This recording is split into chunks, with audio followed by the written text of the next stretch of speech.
வணக்கம். உங்கள் பேர் என்னங்க? என் பேர் கருணாநிதி. எந்த மாவட்டம்? தஞ்சை மாவட்டம். இப்போ தஞ்சாவூர் மாவட்டத்தில் அதிமுக எப்படி இருக்கு? தஞ்சை மாவட்டத்தில் அதிமுகங்களோட விசுவாசிகள் இன்னமும் மாறாமல் அதே கட்சியில் இன்னமும் இருக்கிறாங்க.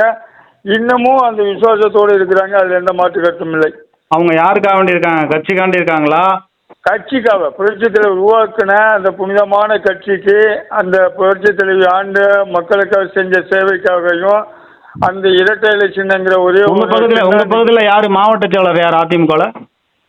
அதிமுக சிவி சேகர்னு ஒரு ஆள் இருக்காரு. மாசேகரா? மாசேகர் இல்லை, சிவி சேகர். சிவி சேகர்னு சொல்லிவிட்டு இங்கே பட்டுக்கோட்டை தாலுகாவில் பட்டுக்கோட்டை சட்டமன்ற உறுப்பினராக இருந்தார்ல. அவருடைய செயல்பாடு எப்படி? அவரெல்லாம் அந்த அளவுக்குலாம் பண்ண முடியாது சார். அந்த அளவுக்குலாம் ஒரு பத்தாது. அவரெல்லாம் அந்த அளவுக்கெல்லாம் அரசியலில் அவர் அந்த அளவுக்கு பார்த்தாரு. அந்த அளவுக்கெல்லாம் ஒரு இதை பண்ண முடியாது.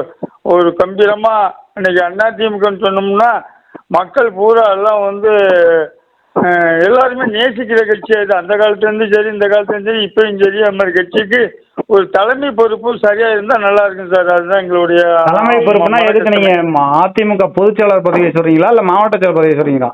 மொத்தத்தில் எல்லாமே சொல்கிறேன். இப்போ நீங்கள் இப்போ தலைமையும் சரியில்லை, அது தலைமைக்கு முற்பாடு அவங்க நியமித்த ஆள்களும் சரியில்லை. எம்பி எலெக்ஷன்லாம் எல்லாம் ஒற்றுமை வேலை பார்த்தாங்களா இல்லை திமுக வேலை போனாங்களா? எல்லாம் திமுக பக்கம் போயிட்டாங்க சார். திமுக பக்கம் போயிட்டாங்க எல்லாருமே. எம்பி எலெக்ஷன்லாம் இவங்களுக்கு யாருக்குமே அவங்க எல்லாம் என்ன ஏன் அது மாதிரி போனாங்க அப்படின்னு சொன்னாக்க, கேண்டிடேட்டை வச்சோட ஓட்டு போடுவாங்க நம்ம ஏரியாவில். உங்கள் ஏரியாவில் தேமுதிகவா? தேமுதிகவில் நின்னார். அவர் நிற்கும்போது அவருக்கு அந்த அளவுக்கு ஒரு கேண்டிடேட் அப்போ அதிமுக சரி, நான் பழச விட்டுருவோம். இப்போ அதிமுக எடப்பாடி பழனிசாமி தலைமையில இருக்கு. சின்ன அவர்கிட்ட இருக்கு. அவர் தான் அதிகாரம் படைத்த பொறுப்புல இருக்காரு. ஆமா. அவர் தலைமையில 2024 2026 தேர்தலை சந்திச்சா என்ன? கண்டிப்பா ஜெயிக்க முடியாது சார். கட்சியும் இருக்கு, சின்னமும் இருக்கு, தொண்டர்கள் இருக்காங்க, நீங்களா இருக்கீங்க. நீங்க கட்சி இருக்கு, சின்ன இருக்கு, எல்லாம் இருக்கு. ஆனா புரட்சி தலைவர் இல்ல, புரட்சி தலைவர் அம்மா இல்ல. அதுக்கு ஈடான தலைவர் எடப்பாடி கிடையாது. அவர் எடப்பாடி ஈடான தலைவர் இல்லைங்கிறது சொல்றதுக்கு என்ன காரணம்? காரணம் என்னன்னு கேட்டீங்கன்னா, இவருடைய செயல்பாடு அந்த மாதிரி சார். இப்போ நீங்கள் சசிகலா அம்மா ஒரே ஒரு உதாரணம் சொல்லியிருந்தா நீங்கள் எடுத்தீங்க. சசிகலா அம்மா புரட்சி தலைவருக்கு பிற்பாடு ஜெயலலிதா அம்மா மனசங்கட்டை போட்டு இந்த கட்சி வேண்டாம், ஒன்றும் வேண்டான்னு அவங்கெல்லாம் ஒதுங்கி போனப்போ கூட இதே அவர்களுடைய கணவர் நடராஜனும் சசிகலா அம்மா இல்லைன்னாக்கா இந்த ஏடிஎம்க்கு அன்றைக்கே அழிஞ்சிருக்கு சார். இந்த டிஎம்க்கு அழிச்சிட்டு போயிருப்பாங்க சார் இந்த அளவு. அன்றைக்கு அன்றைக்கி சசிகலா அம்மாவும் உங்களெல்லாம் ஜெயலலிதா அம்மாவும் அவங்களுக்கு நாங்கள் இருக்கிறோம், நீங்கள் இருங்க, நீங்கள் இருந்து நல்லது செய்யுங்க, பண்ணுங்க, நீங்கள் தான் வரணும், நீ திருப்பி நம்ம புரட்சி தலைவருடைய எம்ஜிஆர் ஆட்சியை நம்ம நிலைநாட்டணும், அப்படி மக்களுக்காக நீங்கள் இருந்து நீங்கள் செயல்படணும்னு சொல்லி. அப்போ அந்த காலகட்டத்தில் எடப்பாடி பழனிசாமிலாம் என்ன பொறுப்பு? எடப்பாடி பழனிசாமிலாம் அங்கே புலிமூட்டை வித்துட்டு இருந்திருப்பாரு. அப்போல்லாம் அவருக்கு இங்கே இந்த பக்கம் இல்லை. என்னங்க பொசுக்குன்னு புலிமூட்டைன்றீங்க? அவர் ஒரு பொதுச் செயலாளராக இருக்காருங்க. ஏங்க அவர் ஒரு தொழில் அதானங்க. அவர் அந்த இதில் அந்த ஏரியாவில் அதானே பண்ணிட்டு இருந்திருக்கிறாரு. அப்படி செஞ்சுட்டு இருந்த மனுஷன் தானே அவர். இப்போ செங்கோட்டையனை சொல்லுங்க, அவர் புரட்சி தலைவர் சசிகலா எடப்பாடி பழனிசாமியை முதலமைச்சராக தேர்வு பண்ணது சரியான தேர்வா தவறான தேர்வா? நீங்கள் தவறு ரைட்டு நம்ம அந்த இடத்துல நான் குறிப்பிடல சார். யாராக இருந்தாலும் அதிமுகவில் ஒரு அடிப்படை உறுப்பினர் கூட ஒரு தலைமை பொறுப்பு வரலாம்னு புரட்சி தலைவர் வகுத்து வச்சது அந்த அதிமுக. சரி. அந்த இடத்துல அவர் தேர்வு பண்ண என்ன தப்புன்னு சொல்லி அவர் தேர்வு பண்ணி அவர் பிற்பாடு என்ன பண்ணியிருக்கணும்? எல்லா கட்சிக்காரங்களையும் யாரையுமே மனம் நோக்காம அந்த கட்சியில் வச்சுக்கிட்டு எல்லாரையும் நீங்கள் அரவணைச்சி அவங்க அந்த கட்சியை நான் வழி நடத்திருக்கணுமா இல்லையா? முந்தின விட்டுக்கே ரெண்டும் நினைக்கிற மாதிரி உனக்கு நல்ல கட்சி செஞ்ச சசிகலாமா தட்டி கொடுத்து நீங்கள் அந்த கட்சியை கவுந்து போடணும் அப்படின்னு சொல்லிவிட்டு போகிறாங்க இங்கேருந்து. நம்பிக்கையோட இல்ல நம்ம தம்பியை நிப்பாட்டி, தம்பி மாதிரி நல்லா நினைச்சிருப்பாங்க, நம்ம தம்பியை நிப்பாட்டி இருக்கான், உறுதுணையா இருப்பாரு, நம்பிக்கையா இருப்பாரு, விசுவாசமா இருக்காரு, நம்பிதானே இவங்க ஜெயிலுக்கு போயிருப்பாங்க. ஆமா, அதுதான் அதிமுக குடும்பம் மாதிரி தானே. அந்த குடும்பத்தை எதுக்காக நம்ம கவர்ந்து போடணும் அப்படிங்கிறதெல்லாம் ஆரம்பத்திலேருந்து அவங்க அதில் பின்பற்றி அதில் நிறைய லாப நட்டத்தை அனுபவிச்சாலும் இல்லை. இவங்க அம்மையார் சசிகலாவை ஓ பன்னீர்செல்வம் எடப்பாடி பழனிசாமி 2 பேரும் சேர்ந்து தானே கட்சியை விட்டு நிற்கினாங்க. கண்டிப்பா. அதில் எடப்பாடி பழனிசாமி துரோகம் பண்ணாருன்னா அதில் ஒரு பங்கு ஓபிஎஸ் துரோகம் பண்ணியிருக்காரு தானே அர்த்தம். கண்டிப்பா ஓபிஎஸ் வந்து அதுக்கு மேல துரோகம் பண்ணிட்டாரு. அது வந்து அவர் நல்ல மனுஷன் நான் சொல்ல வரல. ஓபிஎஸ் நல்ல மனுஷன் சொல்லல. ஆமா, அவர் ஓபிஎஸ் வந்து உங்களுக்கு வந்து நீங்க வந்து இவங்களா பண்றாங்க, இவங்கள சசிகலாமா வேண்டாங்கிறாங்க, இவங்களை பொதுச் செயலாளர் உருவாக்குறாங்க, இதுக்கு எல்லாரும் அம்மா தான் வரணும் அப்படின்னு சொல்லி உண்டுட்டு வராங்க, மாவட்ட செயலாளர் உண்டாறாங்க. அப்ப திருப்பி இவங்கள என்ன சொல்றாங்க, ஆட்சி பொறுப்பும் கட்சி பொறுப்பும் ஒரே ஆள்கிட்ட இருக்குன்னு திருப்பி முதலமைச்சர் ஆக்குன்னு சொல்றாங்க. இதுல யார் சொல்லாத ஆளு சொல்லுங்க? அதிமுக அத்தனை மந்திரிகளும் சொன்னாங்க, அத்தனை எம்எல்ஏகளும் சொன்னாங்க.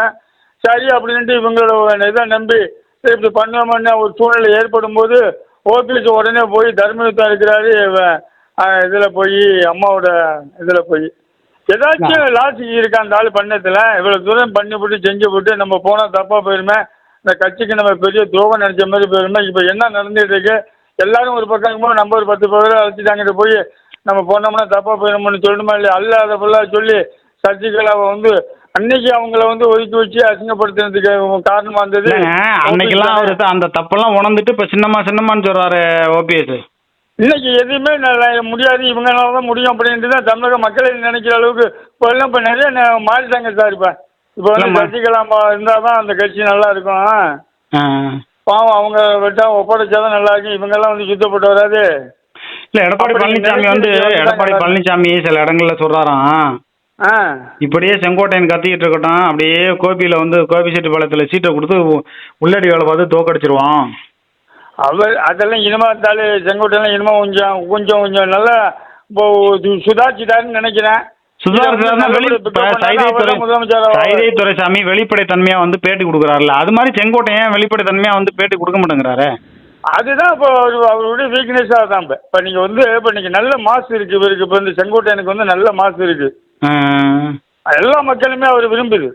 எல்லா மக்களுமே அவருக்கு ஆதரவு கொடுக்கலாம். அதிமுகன்னு சொன்னா அவர் வந்தா நல்லா இருக்கும். அவர் வந்து இந்த மாதிரி எல்லாம் எடுத்தங்க ஊத்தலாம் போக மாட்டாரு. ஒரு அருமையா அரசியல் பண்ண வேண்டிய ஆளு. மெயினா துரோகம் பண்ண மாட்டாரு அப்படிங்கிற ஒரு யதார்த்தமான ஒரு மனிதன் அப்படிங்கிறது செங்கோட்டையன் மேல ஒரு நம்பிக்கை இருக்கு மக்களுக்கு. அதை நம்ம மறுத்து பேச முடியாது.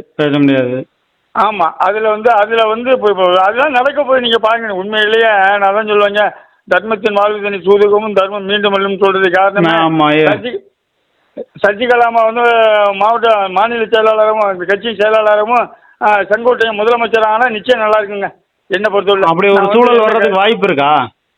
என்ன சார் சொல்றீங்க? அப்படி ஒரு சூழல் வர்றது இருக்கா? எடப்பாடி பழனிசாமி ஃபுல்லா ரவுண்ட் கட்டிட்டாரு. இவர்கிட்ட ஒரு 1000 பேர் பண்ணாம இருக்காங்க, சட்டமன்ற உறுப்பினர் இருக்காங்க, மாவட்ட செயலர் இருக்காங்க, பொதுக்குழு உறுப்பினர் இருக்காங்க. எல்லாத்தையும் கையகப்படுத்த முடியுமா அம்மையார் சசிகலா? இவங்க எல்லாம் வந்து நீங்க காசு கொடுத்தாக்கா நீங்க அந்த பக்கம் நிற்பாங்க. அந்த பொதுக்குழு அந்த இதெல்லாம் அந்த பொறுப்புல உள்ளவங்க எல்லாம் அதுதான் போவாங்க சார். மக்கள் போகுது சார். மக்கள் எப்போதுமே வந்து அதுக்கு போகாது. மக்கள் வந்து அன்னைக்குமே இதுக்கு விசுவாசமா தான் இருப்பாங்களுடைய. அந்த வகையில் பார்க்க போனீங்கன்னாக்கா இன்னைக்கு நாம கொண்டு இன்னைக்கு டெய்லி சாமி கும்பிட்டு இருக்கானா, அந்த சாமி கும்பிட்டு எதுக்கு கூப்பிட்றாங்கனாக்கா இந்த அதிமுக நல்லபடியாக வரணும், வளர்ச்சி ஆகணும், புரட்சி தலைவர் கண்ட கட்சி அது. சாமி கும்பிட்றது வந்து சாமி கும்பிட்றது உங்களுக்காண்டி கும்பிடல, கட்சி ஒற்றுமை அடையணுங்கிறதுனால சாமி கும்பிட்றீங்க. கட்சி ஒற்றுமை இருந்தானாக்கா நாடு நல்லா இருந்தாங்க மக்கள் நல்லா இருக்க முடியும். ஆமாம். அந்த நாடகம் இன்னைக்கு வந்து பொறுப்பான ஆள் வேணும். அந்த கட்சி அதுமாதிரி நல்ல ஆள்கிட்ட போய் சேரணும். அப்படி பார்க்க போனோம்னா சசிகலாமாவை அந்த தலைமை பொறுப்பு செயலாளரும் இவர் செங்கோட்டையன் முதலமைச்சர் வந்த தேவையான நானும் சாமி கும்பிட்டு இருக்காங்க. உண்மையிலே எடப்பாடி பழனிசாமி பெருத்த நம்பிக்கையோட பிஜேபியே நம்ம கூட்டணி சேர்க்க வேண்டாம், விஜய்க்கு கூட்டணி சேர்த்து அவங்களுக்கு ஒரு 80 சீட்டு கொடுத்து நம்ம வந்து முதலமைச்சர் ஆயிடலாங்கிற ஒரு பெருங்கனவோட இருக்காரு. அது எப்படி அந்த கனவு என்ன ஆகும்? அது நனவாகுமா? நீங்க வந்து விஜய் இருக்காரு. விஜய் வந்து நான் எப்படி சொல்றேன்னு சொல்லி நான் அந்த இடத்துக்கு போகணும்ல. இருந்தாலும் நீங்க எடப்பாடி முதலமைச்சர் ஆகிறதுக்கு விஜய் வர மாட்டார். அவர் முதலமைச்சர் ஆகிறதுக்கு தான் ஒரு ஐடியா பண்ணாருடைய. எடப்பாடி வரதுக்கு ஒரு காலமா பண்ண மாட்டாங்க. யார் பண்ணுவாங்க? அது மாதிரி அவருக்கு ஒரு மாசு இருக்குன்னு அவர் நம்புறாரு. அவருக்கு இளைஞர் ஓட்டு இருக்குன்னு நம்புறாரு. இதை வச்சு நம்ம பண்ணி போடலாம். நம்மளுக்கு வந்து அதனாலதான் அங்கே ஆட்சி எங்களோட கூட்டணிக்கு வர ஆட்கள் நம்மளுக்கு பொறுப்பு தராங்க தயாரு அப்படின்னு அவர் அறிவிச்சிட்டு இருக்கிறாருன்னா அவர் தலைமையில எடப்பாடி வேணா போல மாதிரி இவர் தலைமையில் அவர் வரமாட்டார். அவர் எப்படி வருவார்? விஜய் எப்படி வருவாரா? நீங்கள் உங்களுக்கு அப்படி வராண்டாக்க இந்த எலெக்ஷனை அவர் சந்திக்க மாட்டார், இந்த எலெக்ஷன் வந்திருக்க மாட்டார், திருப்பியும் படமே நடிச்சிட்டு இருந்திருப்பார். இல்லை இவர் எடப்பாடி பழனிசாமி மட்டும் உறுதியாக சொல்லிட்டுறாங்க. ஆனால் கடைசி வரலையும் அம்மையார் சசிகலாவையோ ஓபிஎஸ் கூட சேர்த்துக்கிட்டு அவருக்கு ஏதாவது ஒரு கதர்துறை அமைச்சர் கொடுத்தா கூட அவர் ஏற்றுக்குவார். அவரை ஒன்றும் பெருசாக முண்ட மாட்டார். அம்மையார் சசிகலாவை சேர்த்துக்க முடியாதுங்கிறாராம். அவர் என்ன சேர்க்கிறது? அவர் இப்போ ஆட்டோமேட்டிக்காக எல்லாம் காலியாகி போயிட்டு இருப்பார். டெபாசிட் காலியாக எல்லாம் போயிட்டு இருக்கும். மக்களே அடித்து வெட்டி விட்டு இதில் நீங்கள் இலங்கையில் ராஜபட்ச அடித்து வெட்டினாங்கன்னா அப்படி தொண்டர்கள் தன்னழிச்சா எங்கேயும் ஒரு 2000 பேர் 1000 பேர் கூடுனதா நம்ம கேள்விப்பட்டதில்லையே. மக்கள் கூட மாட்டாங்க. உங்கள் மக்கள் கூட பிரச்சனை பண்ணுற ஆள் யாருன்னு கேட்டீங்கன்னா உங்களுக்கு கையில் காசு கொடுத்து அவங்களை ரவுடித்தனம் பண்ண சொல்கிறதுக்காக ஆளுங்க அந்த கட்சியினுடைய பொறுப்பில் இருக்கவங்க ஒரு 1 லட்சம் 2 லட்சம் அவங்களாம் அள்ளி கொள்ளையடிச்சு வச்சிருக்காங்கல்ல. அதில் வந்து 5 லட்சம் 10 லட்சம். இப்போ ஓபிஎஸ் அம்மையார் சசிகலாவோ இப்போ ராயப்பேட்டை அலுவலகத்தில் ஒரு 10,000 பேரை திரட்டிட்டு போய் இவங்க தலைமையில் கூட்டிகிட்டு போனதில்லை. ஒரு 10,000 போய் ராயப்பேட்டை அலுவலகத்துக்கு முன்னாடி உட்காந்துக்கிட்டு எல்லாரும் ஒன்றா இணையன்னு சொல்லி ஒரு போராட்டம், தொண்டர்கள் தன்னழிச்சே ஒரு போராட்டம் பண்ணாங்கன்னு தானே வழி உண்டு. அல்ல நீங்கள் அப்படி போகிறத விட நீங்கள் இப்படியே இருந்து மக்கள் மத்தியில் இந்த மாதிரி இந்த கட்சி இந்த நாள் சீரழிஞ்சு போயிட்டு இந்த கட்சி இதுலேருந்து எடப்பாடினால இத்தனை கட்சி இத்தனை தடம் தோற்றுருக்கோம், இன்னமும் பாதாளத்துக்கு போகும்போது மக்கள் நீங்கள் வந்து இந்த கட்சியை கவர்ந்து பண்ணுறதுக்கு நம்ம ஒன்றா இருப்போம் அப்படின்னு சொல்லி போட்டு யாருமே குறை சொல்லாமல் இப்போ இன்ன வரைக்கும் அந்த அம்மாவோட இந்த ஆளோட சொன்ன விசுவாசம் காலில் விழுந்து அந்த இதுக்குள்ள வந்ததெல்லாம் நீங்கள் பார்த்துட்டு இருந்தேன். நானும் பார்த்தேன். அதெல்லாம் அப்படியெல்லாம் பொறுப்பெல்லாம் வாங்கினாலே சூரியனையும் இதையும் கம்பல் எனக்கு வாயில் கூசுது. நான் இன்னும் சொல்லிட்டாரு, வெளிப்படையா சொல்லுங்க. சொன்னார். அது நம்மள சொல்ல முடியாது மனசாட்சி. நன்றி கட்டம் வந்து அந்த பேச்சை பேசுவாங்க. அது வந்து அவர் அப்படி சொல்லிட்டாரு, ஓனாயின்ட்டாரு நாயின்ட்டாரு. ஆமா, அந்த ஆளு இந்த சூழ்நிலையில இருக்கும்போது எப்படி கட்சியில இவங்க ஒன்னா இணையத்துக்கு இப்ப சைதை துரைசாமி வெளிப்படையா வந்து பேட்டி கொடுக்குறாரு. அது மாதிரி செங்கோட்டையன் வந்து ஏன் வெளிப்படையா நீ வந்து கட்சியோட விதியை மாத்திட்ட, என்னை அவமானப்படுத்திட்ட, அம்மையார் சசிகலா அவமானப்படுத்திட்ட, எல்லாத்தையும் ஒன்னா சேர்த்துக்கணும்னு இப்ப வெளிப்படைத்தன்மை ஏன் வரமாட்டேங்கிறாரு? வரும் சார். இன்னும் கொஞ்சம் பொழுது இன்னும் 1 மாசம் 1.5 மாசத்துக்குள்ள எல்லாம் சரியாயிரும் பாருங்க சார். அப்படியா? கண்டிப்பா வரும். இதுல பிஜேபியினுடைய விளையாட்டு நிறைய இருக்கு. பிஜேபி வந்து சும்மா விடாது. அவங்க அரசியல் பண்றதுக்கு வேற மாதிரியா பண்ணிட்டு இருக்கிறாங்க. சரி, நான் கேட்கிறேன், பிஜேபி பார்த்து சேர்த்து வைக்கிறதுக்கு நம்மளா இணைஞ்சுக்கிட்டேன்னாங்கிறேன். இவங்க அதுதான் என்ன சொல்லுதில்ல, நம்ம தப்பா சொல்லி பேசக்கூடாதுன்னு பார்க்க. இந்த அளவுக்கு அந்த தகுதி இல்லாத ஆள் தானே. இப்போ நீங்கள் வந்து சசிகலா அம்மா இருந்தாக்க இன்னைக்கு நிச்சயமாக இந்த பிஜேபியெல்லாம் எங்கே நிற்குங்கிறது உங்களுக்கு நல்லா தெரிஞ்சிருக்கும். பிஜேபியெல்லாம் உள்ள நுழைஞ்சிருக்க முடியாது. அதனால தானே பிஜேபி வந்து ஒன்றா சேர்த்து வைக்காம ஒரு சித்து விளையாட்டு விளையாடுது. அந்த சித்து விளையாட்டுல தான் இப்போ இவங்க சீரழிஞ்சு போகிறது காரணமே. அந்த சித்து விளையாட்டுக்கு எடப்பாடி காரணம், ஓபிஎஸ் காரணம், இந்த 2 பேரும் தான் காரணம். வேற யாரும் காரணம் கிடையாது. அம்மையார் சசிகலாவோ செங்கோட்டையனோ வேற யாரும் காரணம் இல்லை. பக்கா அந்த 2 பேரும் இல்லைன்னு வச்சுக்கோங்க. உண்மையிலே சொல்ல, இன்னும் சொல்ல போனால் எடப்பாடி இல்லாமல் இருந்தாக்கா அந்த கட்சி சும்மா தலைன்னு இன்னும் வளர்ந்துக்கிட்டே இருக்குங்க. எப்பவுமே குறையாதுங்க. இப்போ யார் அதிமுகவில் யார் தான் இப்போ பொதுச் செயலாளர் வரணுங்கிறீங்க? பொதுச் செயலாளர் சசிகலா வரணும், முதலமைச்சர் செங்கோட்டையன் வரணும். 2 பேரும் வந்தால் நல்லா இருக்கும். இந்த ஒரு வாய்ப்பு இருந்தால் தான் 2026 ஆட்சி அதிகாரம் வாய்ப்பு இருக்குங்க. 2026 மட்டும் இல்லை, இனி 100 ஆண்டுக்கு ஜெயலலிதா அம்மா சொல்லிட்டு போனது மாதிரி எனக்கு பிறகு 100 ஆண்டுங்காலம் இந்த ஆட்சியும் கட்சியும் இருக்குன்னு சொன்னதுக்கு நிலைநாட்ட முடியும். ஏங்க அந்த அம்மா சொன்னாங்க, கண்ணு கெட்டின தூரம் எதிரி இல்லை. நாங்கள் கண்ணு கெட்டின தூரங்கிறத தாண்டி பக்கத்தில் எல்லாருமே இருந்து எல்லா வேலையும் பண்ணிட்டு இருக்காங்களே, கட்சியை ஒன்றிணைய விடாம. அதுதான் இவங்க எல்லாம் வந்து எதுக்காக போனாங்கன்னா, இப்போ புரட்சித்தலைவர் உங்களுக்கு தெரியாது ஒன்றும் இல்லை, புரட்சித்தலைவர் எம்ஜிஆர் வந்து மக்களுக்காக அந்த கட்சி ஆரம்பித்து மக்களுக்காக தொண்டு செஞ்சு அவ்வளோ ஒரு தியாகத்தை பண்ணிட்டு போனாரு. அதே ஜெயலலிதா அம்மா பண்ணார். இந்த ஆள் என்ன பண்ணுது, கொள்ளி அடிக்கிறதுக்கும் அதில் உள்ள பிரச்சனையை அவங்க பிரச்சனையை சால்வ் பண்ணுறதுக்கும் அந்த கட்சியை உபயோகப்படுத்துகிறாங்களா இல்லையா? ஒன்றும் இல்லைங்க. இப்போ பண்ணும்போது அந்த கட்சி எப்படி சார் நல்லா இருக்கும்? இப்போ எடப்பாடி பழனிசாமி வந்து ஒன்னா இணையறதுக்கு 100% ஒத்துக்கவே மாட்டார். இதுல ஏதாவது ஒரு அவர் இருந்தா தானே அவர். நீங்க நான் மனச்சாட்சியோட சொல்றேன், அந்த ஆளு இனிமே அந்த அண்ணா டிஎம்கே கட்சிகள் இல்லாத அளவுக்கு ஓடுறதுக்கு இன்னும் 1 மாசம் தான் டைம். இறைவன் அந்த வாய்ப்பை பண்ணி கொடுப்பாரு. நீங்க என்ன பாருங்க, அப்ப நாங்க யார் தூக்க முடியல அந்த கட்சி. காலமும் இறைவனும் தீர்மானிக்கக்கூடிய நிலைமை வருங்கிறீங்க. கண்டிப்பா காலமும் நேரமும் அந்த இறைவனும் தான் அந்த தீர்மானிக்கும். அது நியாயமா தீர்மானிக்கும். அது புரட்சித் தலைவருடைய எண்ணங்கள் பிரதிபலிக்கும். புரட்சித் தலைவர் அம்மாவோட எண்ணங்கள் பிரதிபலிக்கும். அவங்களோட ஆத்மா 2 எடப்பாடியை வைக்காது. எடப்பாடி தூக்கிட்டு நீ நல்ல மனுஷன் வந்து உட்காரான்னு சொல்லி அவங்க செஞ்சு விட்டுவாங்க. அது ரைட்டுங்க. ஆனால் ஒண்ணுமே பண்ண முடியல. இவங்க அந்த ஜெயில இருந்து வந்தாங்க, வந்ததுல இருந்து இதுவரையிலும் இந்த அம்மா வந்து 90% பணிகளை முடிச்சேங்கிறாங்க. 90%ல் ஒரு 5% சொல்லுங்க பாப்போம். இன்னைக்கு மக்கள் வந்து மனதில் இருக்கிற நிலையை நான் சொல்றேன் உங்கள்ட்ட. இல்லைங்க, 90% பணிகளை முடிச்சேன்னு சொல்றது உண்மையா பொய்யா?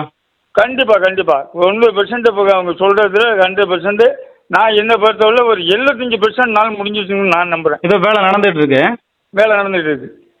அது எடப்பாடி அதனால வந்து எந்த மாற்று எடப்பாடி கருத்தும் வந்து ஒத்துக்குவாருங்கிறீங்களா? அவர் இதுல ஏதாவது ஒரு பிளவு ஏற்படாம சாத்தியமா? அவர் எடப்பாடி பாருங்க, எதுவுமே வேண்டாம் நீங்கள் கொடுத்தா போதும் அப்படின்னு நிலைக்கு இன்னும் 1.5 மாதத்துல எல்லா வேலையும் நடக்கும்.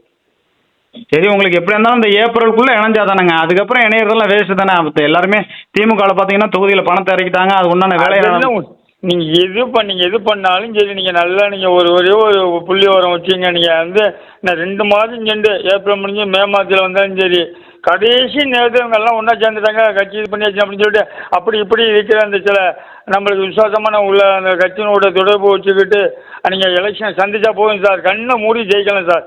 எடப்பாடிங்கிற ஒரு நயபஞ்சாக்கம் இல்லாமல் வேற அந்த கட்சிக்கு ஒரு அமைப்பை உருவாக்கி எல்லாம் இணைஞ்சி எல்லாம் பண்ணாங்கன்னு நிச்சயம் நீங்கள் கண்ணை மூடிட்டு ஜெயிக்கலாம் சார். நீங்கள்லாம் இன்னொன்று கேட்குறேன். இப்போ அம்மையார் சசிகலா வந்து பொதுச் செயலராக ஏற்றுக்கிட்டு எடப்பாடி ஓபிஎஸ் எல்லாருமே ஒன்றா சேர்றாங்க. எடப்பாடி பழனிசாமியை முதலமைச்சர் வேட்பாளராக அறிவிக்கணும்னு சொல்கிறாரு. அதுக்கும் இந்த அம்மா ஒத்துக்கிறாங்கன்னு வைங்க.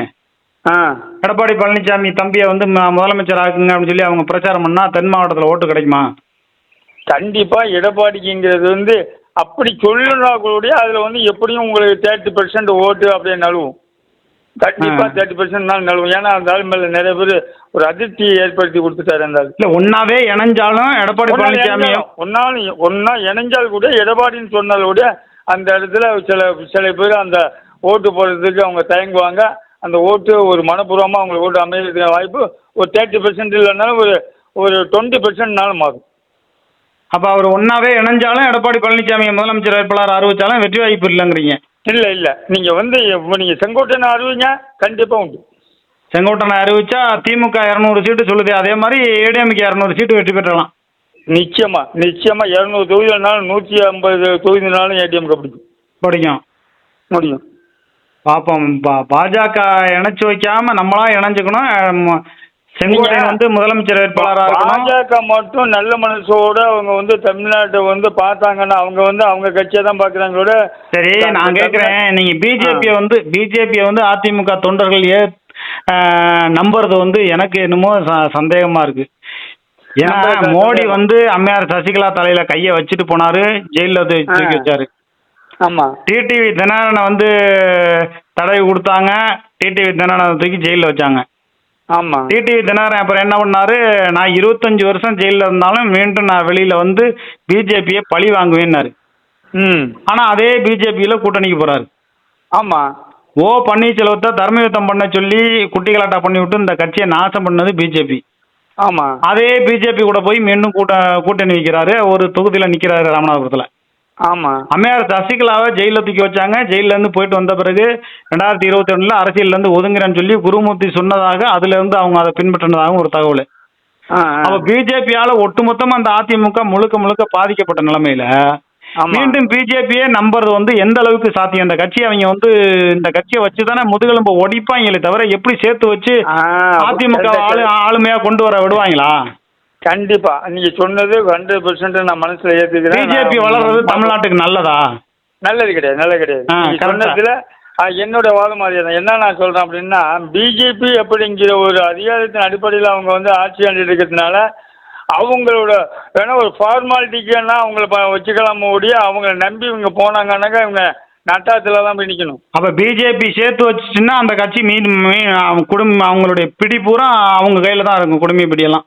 கண்டிப்பா இல்லை அண்ணாட்டியும் கிடையாது, பிஜேபியோடைய ஒரு ஆளுமையில தான் அங்கே இருக்கும். ஆனால் அதே டைம்ல நீங்கள் வந்து சசிகலா அம்மா உண்டாந்தானாக்கா அந்த அளவுக்கு பிடிக்க முடியாதுங்க. ஆனால் அந்த நிலைமைக்கு பிஜேபி விடாதே. ஆளுமை கம்மியாக இருக்கிறவங்கள தான் சொல்கிற பேச்சு கேட்கக்கூடியவங்கள தானே. இப்போ நிர்மலா சீதாராமனை போய் பார்க்குறாரு, அமித்ஷாவை போய் மறைமுகமாக பார்க்குறாரு, செங்கோட்டையன் வந்து எல்லா வேலையும் பண்ணுறாரு. ஆமாம், ஏன்னா இவர் வந்து நேரடியாக அம்மையார் சசிகலாவெல்லாம் பார்த்துருக்கணும். பிஜேபி நம்பி ஓடுறாருன்னா அப்போ இவரும் பிஜேபியோட அடிமையாக தானே இருக்காரு.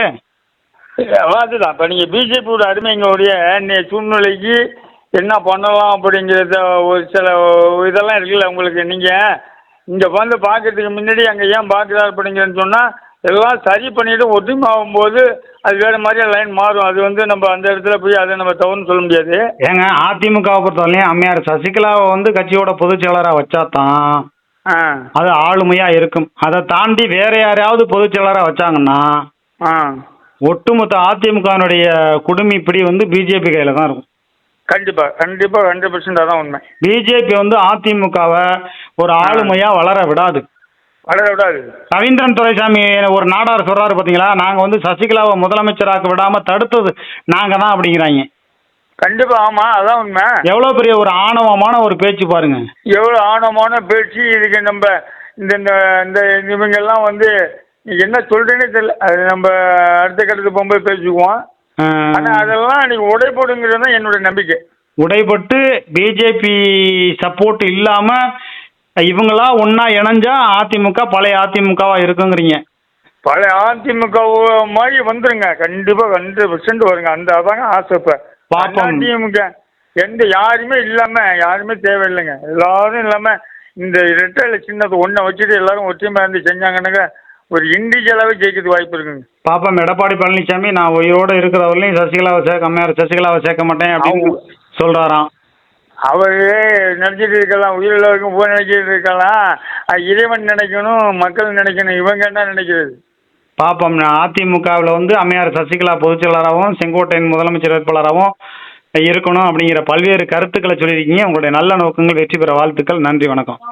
Okay sir. ஒரே ஒரு கொஸ்டின் நான் உங்கள்கிட்ட வைக்கலாமா? சொல்லுங்க. இப்போ சொல்லுங்க. இப்போ நான் செலெக்ஷன் பண்ணதில் எப்படி சரியா இல்லை தவறான்னு சொன்னதோட அது வந்து நீங்களோட என்று சொல்லலாம். நீங்கள் அதுக்காக தான் கேட்டேன். இல்லை, கண்டிப்பாக எல்லாருமே பல பேர் சொல்கிறாங்க எடப்பாடி பழனிசாமி வந்து முதலமைச்சர் வேட்பாளராக அம்மையார் சசிகலா அறிவிக்கக்கூடிய ஒரு சூழ்நிலை இருந்திருக்குமே. ஆனால் அது எப்போன்னா ஒரு 6 மாதத்துக்கு முன்னாடியே வந்து போய் ஒன்னா சேர்ந்துருக்கணும். இல்லைன்னா அவங்க பெங்களூர்லேருந்து வந்தாங்க பார்த்தீங்களா, அப்பயே சேர்த்துருக்கணும். அப்போ வந்து ஜெயலலிதாவோட சமாதியை வேணும்னே மோடி ஒரு 65 நாள் பராமரிப்பு பண்ணுன்னு சொல்லி அந்த சமாதிக்குள்ள அம்மையார் சசிகலா உள்ள விடாம தடுத்தாரு பாருங்க. ஆமா, அது மிகப்பெரிய துரோகம். அது போல வந்து 10.6% சொல்லி ஒரு வன்னியருக்கு இடஒதுக்கீடு ஒதுக்கீடு கொடுத்தது மற்ற இடங்கள்லாம் துரோகம் 2. ஏன்னா இப்படி துரோகங்கள் நீண்டு கொண்டே போறதுனால 10.6ங்கிறது நம்ம சமுதாயம் சார்ந்து நம்ம பேசுறோம். ஆனா பிற சமுதாய மக்கள் யாருமே ஏத்துக்கல. எடப்பாடி பழனிசாமி அறிவிச்சதுனால கிட்டத்தட்ட 70க்கும் மேற்பட்ட சாதிகள் வந்து எடப்பாடி பழனிசாமி மேல வெறுப்புல இருக்காங்க. கண்டிப்பா. இன்னைக்கு ஒரே ஒரு செய்தி சொல்லிடுறேன் சார். இன்னைக்கு அண்ணா எடப்பாடி இருக்கிற குறிப்பெல்லாம் நீங்க அங்கங்க பாத்தீங்கன்னா ஒன்றியம் இருப்பாங்க, இல்லைனாக்கா மாவட்ட செயலாளர் இந்த மாதிரி பொறுப்புல உள்ளவங்க எல்லாம் இருப்பாங்க. கீழே உள்ள மக்கள், அடிப்படை மக்கள் யாருமே இல்லை. அப்படி இருக்கிறாங்க அப்படின்னு சொன்னா இந்த ரெட் எலெக்ஷனா வந்தா அதுல ஒரு ஓட்டு ஒரு 10% அதுல வந்து மக்கள் வந்து அதுல ஓட்டு பண்ணுறாங்க. நீங்க சொல்றது எல்லாமே சரிதான். பிஜேபி பார்த்து இணைச்சு வைக்காம இப்ப தஞ்சாவூர்ல இப்போ புது பஸ் ஸ்டாண்ட்ல ஒரு 5000 பேர் திரண்டு ஒரு 2000 பேர் திரண்டு கட்சியில எல்லாம் ஒன்னா சேருங்கப்பான்னு சொல்லி தொண்டர்கள் தன்னழிச்சா ஒரு போராட்டம் பண்ணக்கூடிய நிலைமை ஒரு மாவட்டத்துல செஞ்சுட்டாங்கன்னா தமிழ்நாடு ஃபுல்லா செய்வாங்க. செய்வோங்க. இப்போ தஞ்சை மாவட்டத்தில் செய்வோம். நீங்கள் சொல்ல நடந்தீங்க. அது தஞ்சை மாவட்டத்தில் முதல் ஆளாக நான் நினைக்கிறேன். அது போல இப்போ வந்து உங்க பேர் என்ன? என் பேர் கருணாநிதி. தஞ்சாவூர்ல கருணாநிதி தலைமையில ஒரு 2000 பேர் திரண்டு நிக்கணும்னா அந்த 2000 பேர்த்த கூட்டிட்டு வர்றதுக்கு உங்கள்கிட்ட பணம் வேணும்ல? பணம் இல்லைனாலும் மக்கள் மத்தியில் மாசு இருக்குல்ல நம்மளுக்கு. அப்ப அது மாதிரி நீங்க ஒரு தன்னெழுச்சியான ஒரு போராட்டமா செஞ்சீங்கன்னா தான் இவங்களாம் என்னுடைய திறமைக்கு 2000 பேர் என்னால் கூட்டு வரதுக்கு வாய்ப்பு இருக்கு. அப்ப நீங்க தன்னெழுச்சியா இந்த மாதிரி தஞ்சாவூர் புது பஸ் ஸ்டாண்ட் பக்கத்துல ஒரு அதிமுக கொடியை வச்சுக்கிட்டு எல்லாரும் ஒன்னா சேரணும், சாகுமுறை பட்டணி போராட்டம் அப்படிங்கிற மாதிரி ஒரு புரட்சியை கிளப்பினா மட்டும்தான் பிஜேபி நினைச்சாங்க. நீங்க சொல்ற வார்த்தையை முன்னாடியே நினைச்சாங்க. அது என்ன நடக்குது இப்ப பாத்துட்டு ஒரு மாசத்துல அது மேல ஆரம்பிச்சிருவோம் பாரு. அது மாதிரி ஆரம்பிக்கிறதுக்கு முயற்சி பண்ணுங்க. ஏன்னா பிஜேபி பார்த்து சேர்த்து வைக்கிறது வந்து என்னைக்குமே அதிமுகவுக்கு அழிவுதான். ஆமா சார். உங்க பேர் என்னன்னு கேட்டுக்கலாம், நான் தெரிஞ்சுக்கலாமா? என்னுடைய பேர் ரங்கராஜ். லகரம் டிவி நம்ம தான் போட்டோம். நம்ம ஒரு பத்திரிகை ஆசிரியர். பரவாயில்ல, அதிமுக ஆட்சி அதிகாரத்துக்கு வரணும், அம்மையார் சசிகலா பொதுச் செயலாளர் வரணும், செங்கோட்டையன் முதலமைச்சர் வேட்பாளர் அறிவிக்கணும். பிஜேபி பார்த்து சேர்க்காம நம்மளா ஒன்னா இணையணும். அப்படி இணையத்துக்கான சூழல் இல்லைன்னா தஞ்சாவூர்ல கருணாநிதி ஆகிய என்னுடைய தலைமையில 2000 பேர் திரட்டி நான் வந்து போராட்டம் பண்ணுவேன் அப்படின்னு பல்வேறு கருத்துக்களை சொல்லியிருக்கீங்க. உங்களுடைய நல்ல நோக்கங்கள் வெற்றி பெற வாழ்த்துக்கள். நன்றி, வணக்கம். வாங்கி சார். அடிக்கடி தொடர்பு கொள்வோம் சார். நம்ம நன்றி, வணக்கம். உங்க பேர் ரெங்கராஜ் சார்?